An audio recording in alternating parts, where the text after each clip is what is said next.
Chegando ao final de mais um dia, queremos compartilhar com todos que durante esta quarta-feira, dia 29 de maio, estivemos visitando vários pontos e várias regiões aqui do município de Cotiporã, especialmente no nosso interior, regiões essas que foram fortemente atingidas por essas mudanças climáticas, por esses eventos climáticos que se iniciaram há praticamente 30 dias aqui no município de Cotiporã e que trouxeram grandes consequências, principalmente fortes deslizamentos de terra.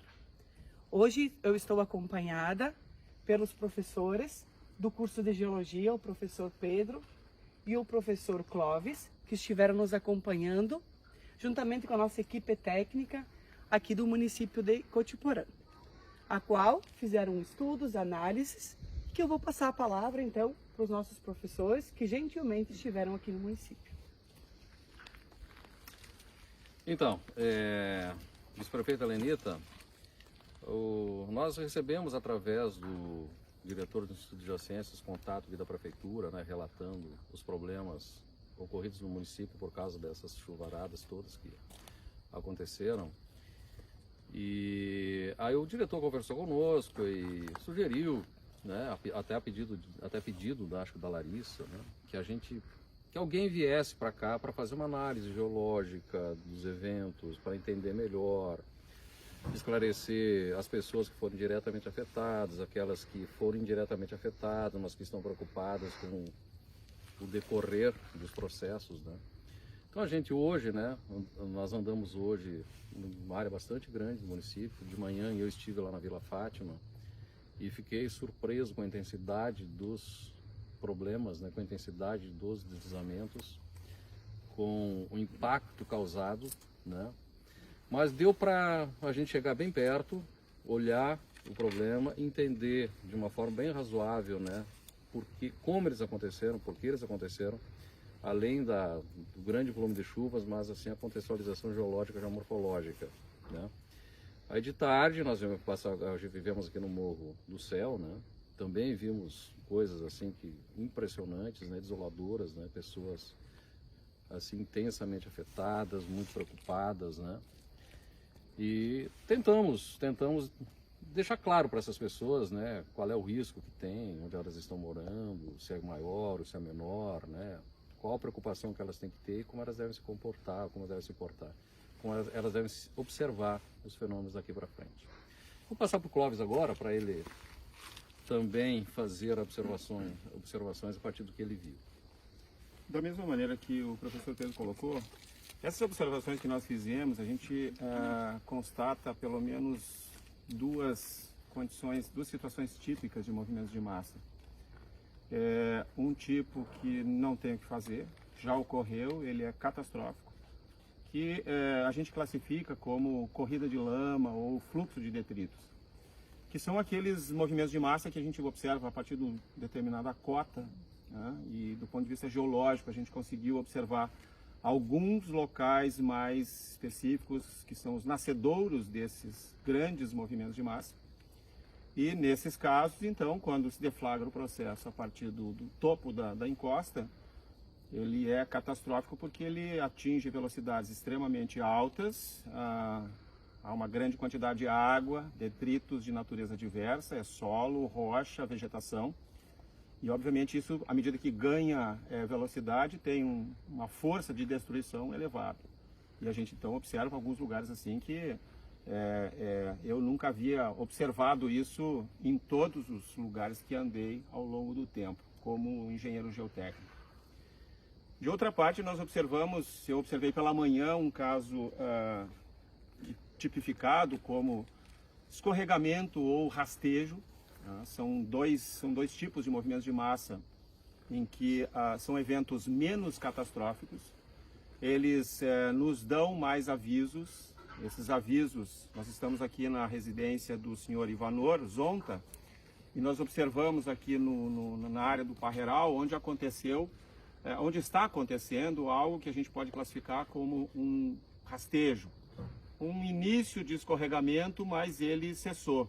É diferente daqueles escorregamentos que acontecem, por exemplo, em rodovia, em taludes com 5, 6, 8, 10 metros, em que o solo o escorregamento se dá sobre uma superfície mais ou menos semicircular e o alcance desse material, ele cobre a pista, enfim, não anda muito, o alcance é limitado.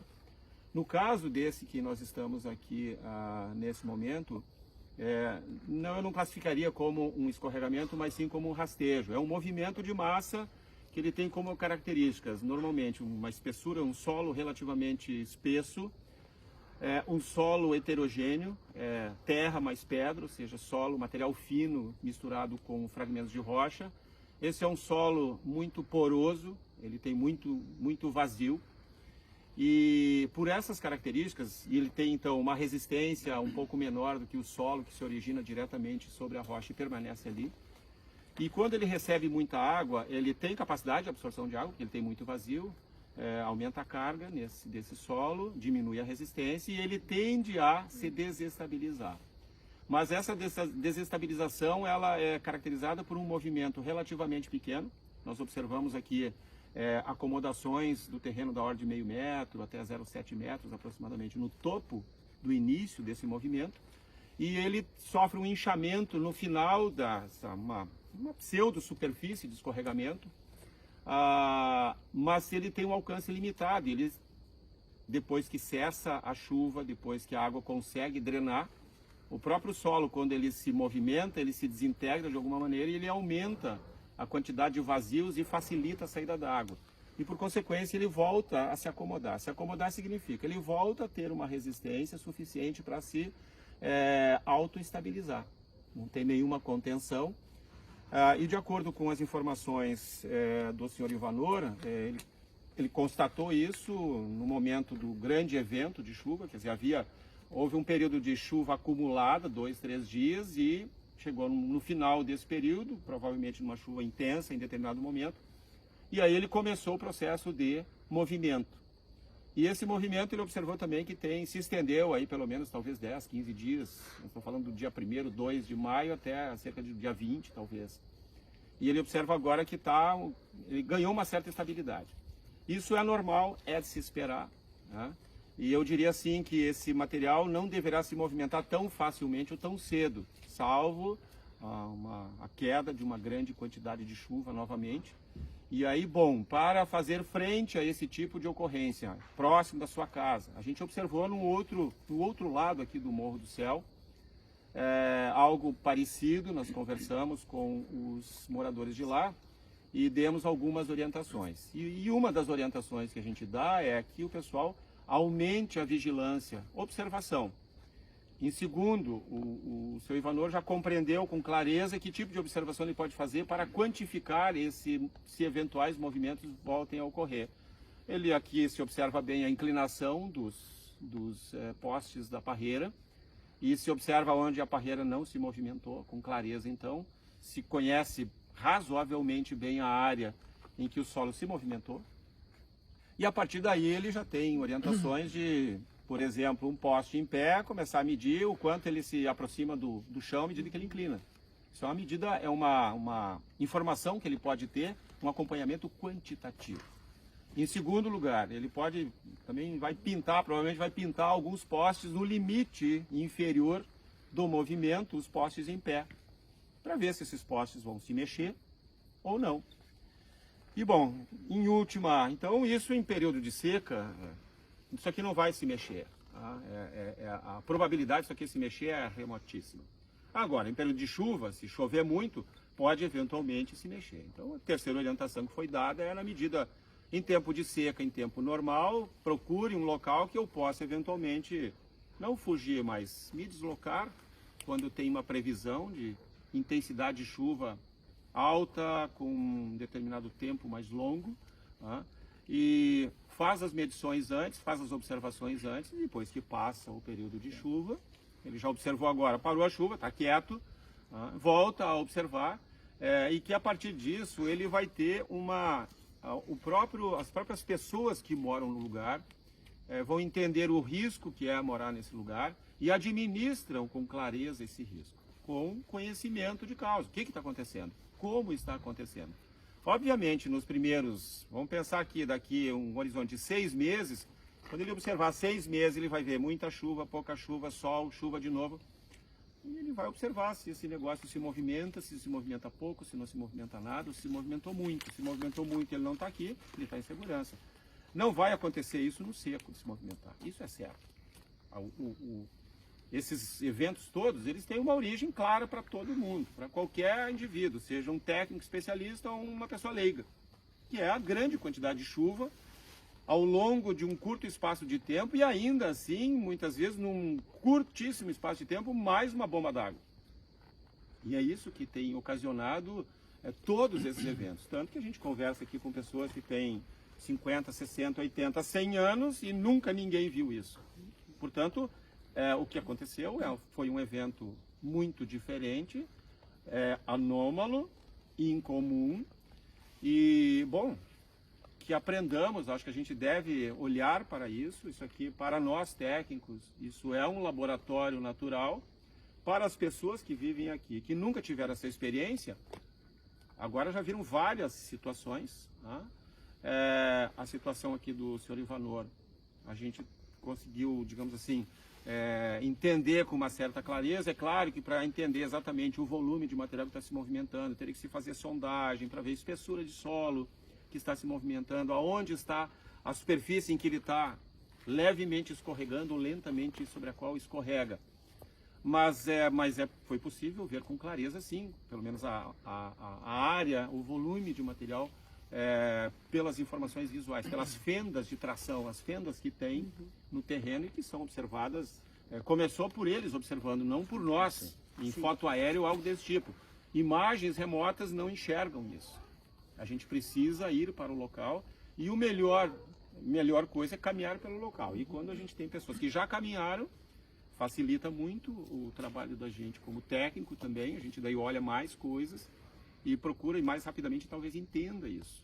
E quando a gente consegue compreender, fica um pouco mais tranquilo de imaginar como vai se comportar. Porque eu acho que essa é a maior preocupação de todos. O que a gente viu, assim, as pessoas assustadas, o que é muito comum, isso é natural. A gente se assusta também, eu também me assustei. Eu vim da região de Arvorezinha, muitas situações como essas eu vi lá, e situações como essas aqui também. Pelo menos 2 casos assim muito, muito bem tipificados. Não em parreira, que a gente enxerga bem, mas em mato, e daí então as árvores inclinam, caem, e a gente observa algumas fraturas. A casa está a jusante do local, então assim, é uma preocupação nossa também, qual o nível de segurança disso. Então a orientação para as pessoas, como conviver, porque eu diria assim, não é o caso, tira a casa daqui e bota para outro lugar. Esse tipo de decisão não é uma decisão simples. Quer dizer, a casa, eu não vou mais morar aqui, mas eu posso morar num outro lugar mais seguro e uso ela para quando eu venho trabalhar. Perfeito, quer dizer, o senhor administra a convivência com esse aspecto da natureza. Então a ideia foi essa, nós estamos aqui como voluntários da Universidade Federal para atender isso, embora nós tenhamos como atividade também esse tipo de interação com a sociedade, e essa é uma oportunidade para a gente aprender também, sem dúvida nenhuma. O professor Vieiro pode falar também sobre isso, mas eu tomo isso como um laboratório que não é numa sala fechada. Aqui a gente pode enxergar melhor esse tipo de problema. E a partir de agora, queiramos ou não, a gente tem que procurar aprender para administrar melhor essas situações anômalas que eventualmente podem acontecer. Porque ninguém tinha visto isso, nem a gente. Né? Não é comum isso. Né? Nem aqui, nem em muitos lugares. Então, mas acho assim, essa orientação que foi passada para o professor Ivanor, que foi passada lá para o Roberto e do outro lado do morro, o Maicon, né, de ficar observando, e outras famílias também, de observar o que está acontecendo, o que pode ser visto, né, em termos de inclinação de vegetação, surgimento de fissuras no solo, medições que possam ser. Isso todo mundo pode fazer, né? Porque isso é uma medida preventiva bem importante, né? Nós vemos aqui agora, né, nesse dia, mas a gente vai voltar, porque tem muitas coisas que a gente gostaria de olhar com mais detalhe, né? Não nessa visita rápida que a gente fez hoje, né? Mas para entender mais profundamente os processos, né? E poder subsidiar melhor a prefeitura, a Defesa Civil, sobre como agir frente a situações como essa. Eu agradeço, assim, agradeço o contato que a prefeitura fez lá com a universidade, né? Em nome do diretor Nelson, né? Porque, como o Clóvis disse, é uma enorme, uma grande oportunidade que a gente tem para aprender com esses fenômenos que eles não acontecem sempre, né? Exatamente. Aquilo que a gente sabe, né, é a primeira vez que acontece com essa dimensão. Sim. Não só aqui em Cotiporã, mas no Rio Grande do Sul como um inteiro. todo. Então tá, obrigado, Lenita. Nós que Obrigado para agradecemos. Thaís, pro Jeff, pro Gabriel, que acompanharam a gente, o seu Ivanor, que nos acompanhou, o Marcos e o Diego, que vieram conosco. Foi bem proveitoso o dia. Obrigado a vocês. Para finalizar também, que eu vou querer voltar em esse tipo os catastróficos a gente só pode estudar a partir do que se observa agora. Tá? Mas esse tipo de coisa aqui, ele ensina a gente a administrar outras circunstâncias. Então isso aqui a gente pode aprender muito e isso aqui a gente aprende ao longo do tempo, porque isso aqui não vai desaparecer. Ele pode desaparecer como estabilização. Isso é uma informação importante. Esse é um aprendizado que precisa tempo, que a gente ganha ao longo do tempo. Então, eu estava comentando que o que aconteceu são números estatísticos. Infelizmente, aconteceu essa estatística, inúmeros eventos. A gente aprende com essa estatística, só que essa estatística a gente não quer que aconteça. Mas quando ela acontece, é bom a gente utilizar o máximo das ferramentas, da disponibilidade de recursos para isso, e de todo tipo de informação que tiver e todo tipo de oportunidade. Eu efetivamente gostaria de voltar, provavelmente a gente vai fazer uma interação, propor uma interação com a prefeitura, nesse sentido, assim como a gente está pensando com a prefeitura de Arvorezinha, que tem algo muito parecido com isso. Não teve nenhuma fatalidade lá não teve nenhuma fatalidade. Na cidade não aconteceu nada na cidade, tá? Os eventos foram essencialmente no interior, mas todo mundo saiu ileso, pelo menos do ponto de vista físico. Obviamente, emocionalmente, isso cada um que passou ouvindo as histórias, a gente vê que não é uma coisa fácil. O trauma foi grande para todo mundo. Eu não tive esse trauma, mas a gente tenta compreender. E, obviamente, tentar aprender com isso. Obrigado pela oportunidade, mais uma vez. Em nome do município de Cotiporã, nós agradecemos imensamente aos professores Pedro e Clóvis por estarem aqui conosco no município de Cotiporã, e por transmitirem e nos auxiliarem nesse momento que nós estamos enfrentando, um momento um tanto difícil, como a gente vem falando há vários dias, mas principalmente por trazerem toda essa experiência, essa análise, esse estudo, que com certeza é de grande importância aqui para os nossos munícipes. Então, em nome do diretor da URGS, agradeço a ele e a todos vocês, e que com certeza serão sempre bem-vindos, e será de extrema importância essa interação, esse trabalho em conjunto com a universidade aqui com o município de Cotiporã. Agradecer também a nossa equipe técnica, nos auxiliando, nos ajudando, e hoje também os nossos munícipes, o Diego Dallario e o Marcos Salton, que também se dispuseram, se disponibilizaram do seu tempo e também dos veículos que fizeram o nosso transporte para essas diversas regiões, diversos pontos aqui do nosso município de Cotiporã. Então, nosso obrigado a vocês também, ao seu Ivanor. Estamos aqui na propriedade dele, que hoje visitamos inúmeras famílias aqui do município de Cotiporã. Então, seguimos com os nossos trabalhos e qualquer dúvida, qualquer informação, entre em contato conosco na Prefeitura Municipal de Cotiporã.